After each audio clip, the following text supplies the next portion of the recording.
Selanjutnya diselesaikan untuk persamaan perubahan. Di sini ada contoh soal dengan dua variabel bebas.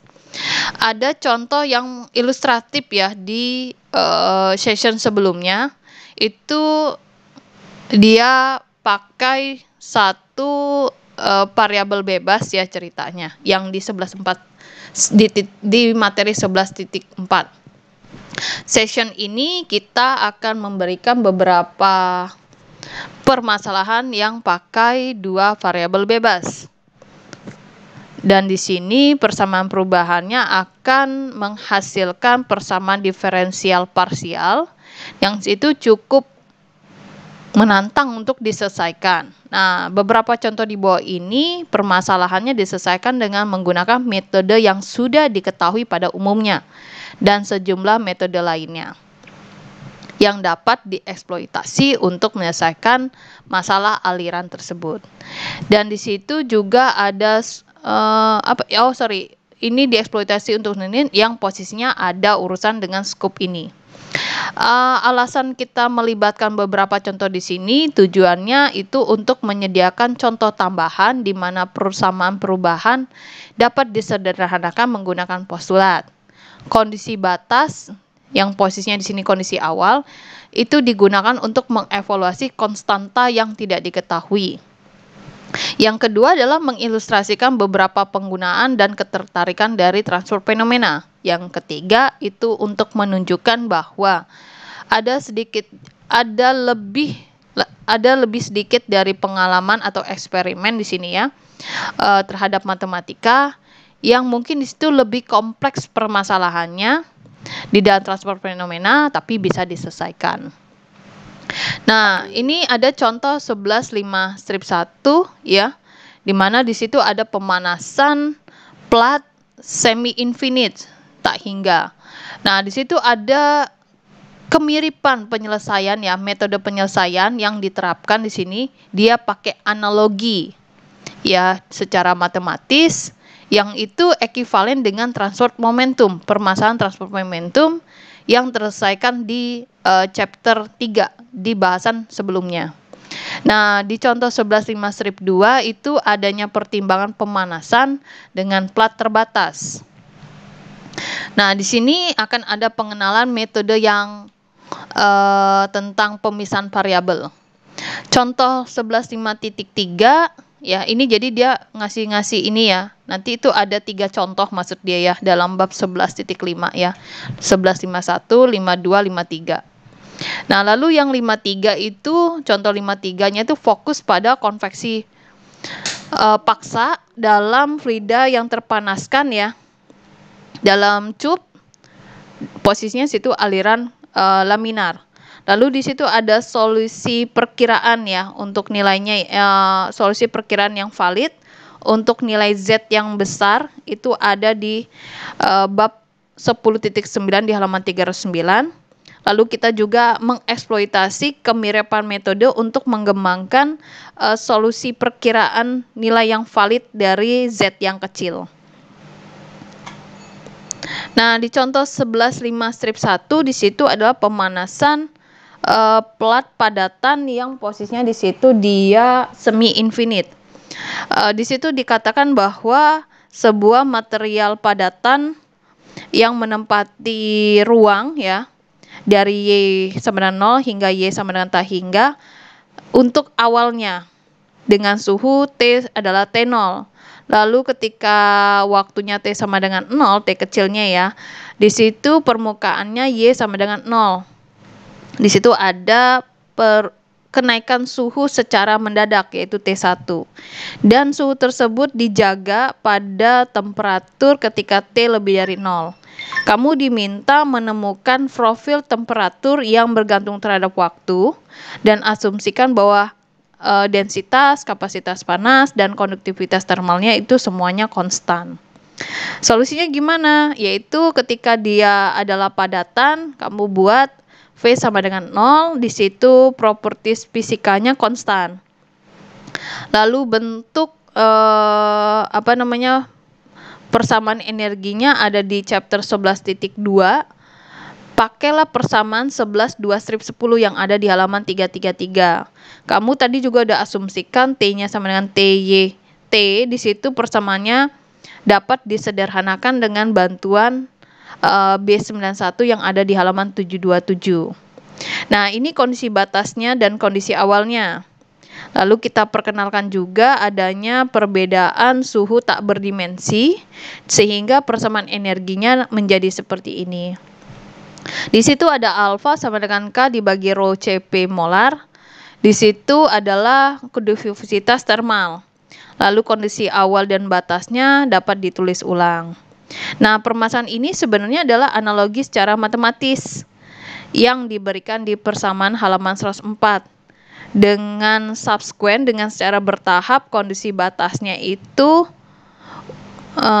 dengan tahapan ya, pernyataan kondisi batas. Nah, ini alirannya dekat dengan dinding yang di situ dia adanya pengaturan secara mendadak untuk pergerakannya. Oleh karena itu solusi dari 38/16 ya ceritanya, aduh kok nggak dikasih halamannya ya, deket-deket sini ya, dapat dijalankan secara langsung dengan perubahan yang sesuai dengan notasi. Nah, solusinya itu ditunjukkan di gambar 38/2 atau B yang halaman 106. Itu dia menggambarkan profil temperatur ketika ordinatnya dilambangkan seperti ini dan absisnya dilambangkan seperti ini. Kalau absis berarti X, ordinat berarti Y ya. Nah, karena ini adalah fungsi error, dia itu mencapai nilai 0,99 ketika adanya argumen itu sekitar 2. Lalu di sini ada ketebalan penetrasi termal. Dot T sini itu dia dinotasikan seperti ini.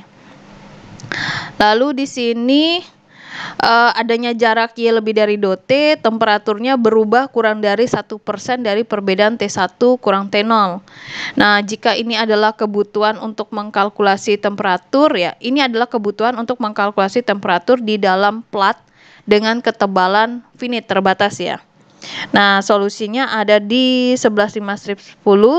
Itu akan menjadi perkiraan yang cukup bagus ketika dot T-nya kecil terhadap ketebalan plat. Akan tetapi ketika dot T-nya itu menjadi lebih besar, ya lebih besar dari tadi yang ketebalan di sini, maka akan ada penyelesaian secara berseri di contoh 11/5/2 yang dapat digunakan. Jadi kalau yang awal tadi dia kecil, kalau di 5/2 itu dia ketebalnya lebih besar, membesar ya, ketebalannya membesar. Nah, di sini fluks panas dari dinding dapat dihitung dengan menggunakan ini, dan oleh karena itu fluks panas dinding yang bervariasi ini, di mana ketebalan penetrasinya bervariasi seperti T pangkat setengah. Selanjutnya di contoh 11/5/2 di situ ada plat padatan ya ceritanya. Di situ ada jarak antara Y sama dengan min B dan Y sama dengan plus B dengan kondisi awalnya T adalah T0 dan T-nya ketika T-nya 0 itu permukaannya Y sama dengan plus B dan di situ akan ada kenaikan ya terhadap T1 dan diharapkan di situ suhunya terjaga. Temukan si T YT-nya. Solusinya sama, tadi kan di awal juga dia asumsikan V sama dengan 0. Properties fisikanya adalah konstan, kamu asumsikan T sama dengan TYT, maka persamaan energinya itu pakai di halaman 33 sehingga menjadi seperti ini. Kondisi batas dan awalnya itu adalah ini ceritanya ya. Ini rata-rata tinggal memakai ya ceritanya, tapi jangan sampai salah pakai ceritanya, dia mengarahkan ke situ ya. Nah, pada permasalahan ini kita dapat mendefinisikan variabel tak berdimensi untuk suhu, koordinat, dan waktu. Di sini ada variabel tak berdimensi, persamaan diferensial, dan kondisi batasnya adalah ini. Catatan di sini tidak ada parameter yang muncul ketika persamaan ini dinyatakan ulang. Kita dapat selesaikan permasalahan ini dengan pemisahan variabel, pakai persamaan diferensial, nanti bentuknya persamaan diferensial dengan metode pemisahan variabel. Lalu kita mulai dengan mempostulatkan di mana solusi dari bentuk produk itu diperoleh.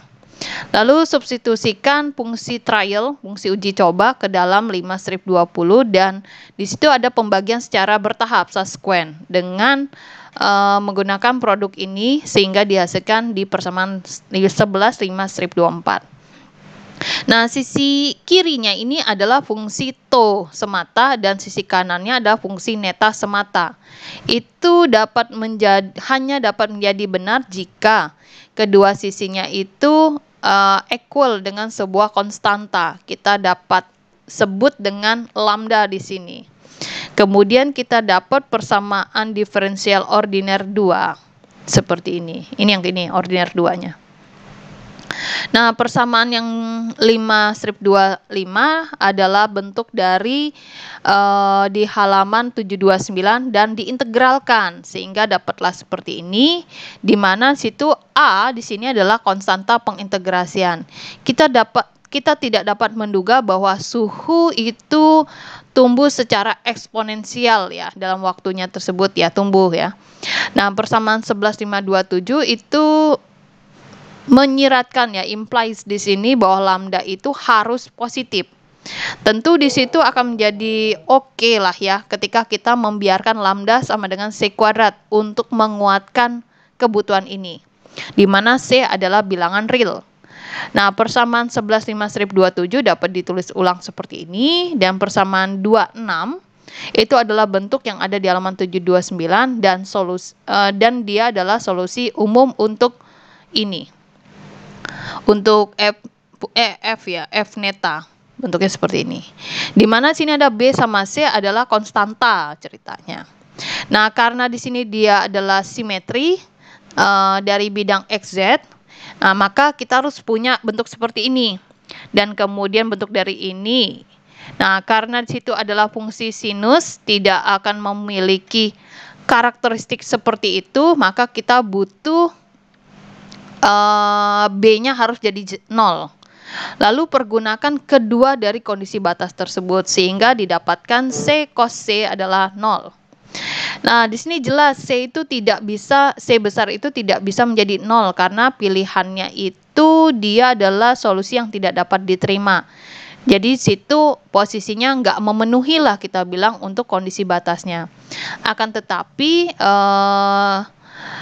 kesetaraannya itu ya bisa dipenuhi dengan beberapa pilihan yang berbeda dari C. Nah, kita dapat ibaratkan di sini adalah CN. Kita karena pakai pilihan ya ceritanya. Lalu si 11-5-20 dapat terpenuhi dengan menggunakan persamaan ini. Di situ ada subscript di bagian bawahnya itu N. Itu mengartikan ya, mengingatkan kita bahwa A dan C itu mungkin bisa berbeda untuk setiap nilai N-nya karena linearitas dari persamaan diferensial. Kita juga dapat menempatkan semua solusi dalam persamaan 11-5-2. Nah, superposisi itu merupakan menjadi kebutuhan kita karena dari 11-5-32 itu tidak memenuhi ya dari kondisi batas, dan kita dapat menambahkan solusi secara bentuk solusi secara keseluruhan dari persamaan 11-5-2. Dan situ kita catatan bahwa adanya eksponensial kosinus di situ untuk N yang memiliki nilai yang sama untuk min N plus 1, sehingga bentuk dengan adanya indikasi dengan negatif mengindikasikan kombinasi dengan indeks yang negatif, indeks yang positif sini ya. Jadi di sini ada penggabungan indeks negatif dengan indeks positif. Nah, superposisinya sehingga menghasilkan ini. Dengan menggunakan yang data di sini, di situ diketahui DN-nya akan ditentukan dengan penerapan kondisi awal. Dan di situ kita lakukan perkalian dengan cos M plus setengah pi neta dan lalu integralkan dari neta sama dengan min 1 hingga neta sama dengan plus 1. Nah, ketika integrasinya itu dilakukan, seluruh integral di sisi kanan akan identik dengan 0 kecuali untuk bentuk N sama dengan M. Nah, ini adalah gambarnya profil temperatur yang konduksi panasnya unsteady dalam plat terbatas, dalam ketebalan plat yang terbatas yaitu 2B. Dan suhu awal dari plat adalah T0 dan T1 adalah suhu yang dikenakan pada permukaan plat untuk waktu T lebih dari 0. Nah, setelah memasukkan batasan, ya ceritanya kita dapat menyelesaikan DM. Nah, substitusi notasi tersebut ke persamaan 11,5-33 untuk mendapatkan profil temperatur. Sekarang kita tulis ulang untuk variabel aslinya. Nah, solusi ini untuk konduksi panas yang posisinya dia unsteady ya, cukup banyak di sini ya. Seperti yang baru saja didapatkan di sini. Deret ini konvergen dengan cepat untuk nilai yang besar dari waktu tak berdimensi, yaitu alfa bla bla bla. Untuk waktu yang singkat, konvergensinya sangat lambat dan dibatasi. Dan biasanya alfa bla bla bla itu mendekati 0. Di solusi persamaan 11,5-38 itu ditampilkan untuk mendekati dari persamaan 11,5-10. Nah, profil suhu yang tak berdimensi itu diplot sebagai fungsi mana dia? Sebagai fungsi Y per B. Apa saya salah ini? Ya, Y per B ya, untuk beberapa nilai tau tersebut yang ada di gambar 11,51. Nah, dari figur tersebut itu terlihat jelas bahwa ketika waktu tak berdimensi itu adalah 0,1 dan energi telah terpenetrasi ya ceritanya ke bagian tengah atau pusat dari bidang plat. Dan pada tau sama dengan 1, pemanasannya itu 90% terpenuhi pada pusat bidang. Nah, hasil analogi itu terhadap figur 5/1 itu diberikan untuk silinder yang infinite dan juga bola dalam figur 11,5-2 dan 5,3. Ini contoh 11,5.3 itu adalah aliran laminar dengan fluks panas yang konstan pada dinding. Di situ ada solusi asimptotik untuk area input, area masuk ya.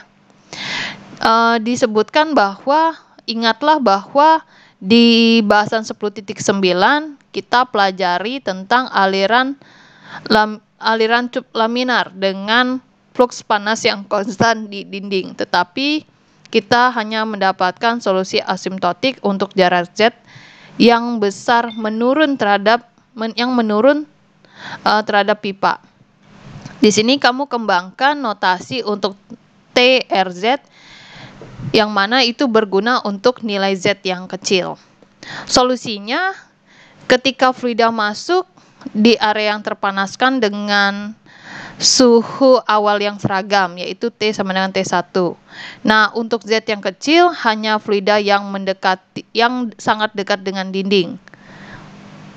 Lalu ketika mendekati R sama dengan R besar itu akan meningkat suhunya. Hal ini diilustrasikan di figur 10.9-3.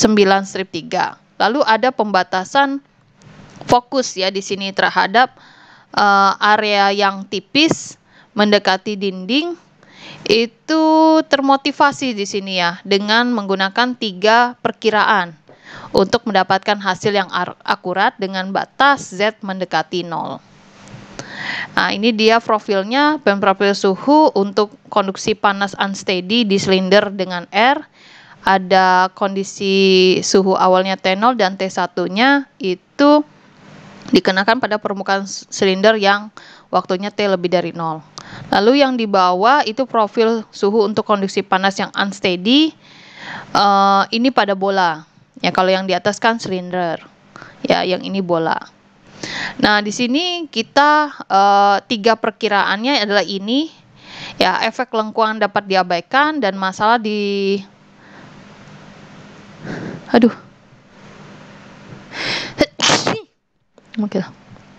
Dan masalah diperlakukan seolah-olah dinding itu datar. Jadi di situ disebutkan jarak dari dinding Y sama dengan R besar kurang R kecil. Lalu yang kedua, fluida dapat dianggap memanjang dari permukaan perpindahan panas. Bentuknya datar situ ya. Y sama dengan 0 hingga Y sama dengan tak hingga. Bentar ya.